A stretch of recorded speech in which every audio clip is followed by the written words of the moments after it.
প্লেটে একটা ভাত ছিল, ধুয়ে ফেলে দিলে বাড়ির বরকত চলে গেল।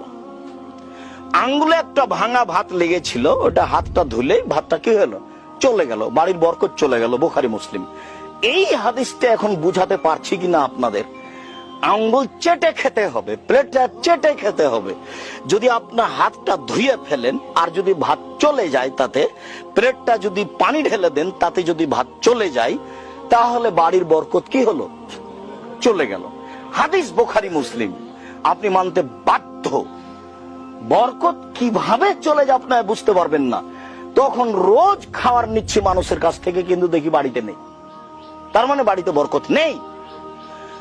আর দেখি ওই যে 15 দিন আগে চাউল নিয়েছিলাম 20 কেজি, এখনো আছে, শেষই হয় না, তার মানে বরকত আছে। আয়েশা রাদিয়াল্লাহু তাআলা আনহা বলেন যে আল্লাহর নবী মারা গেলেন, তখন অর্ধ সা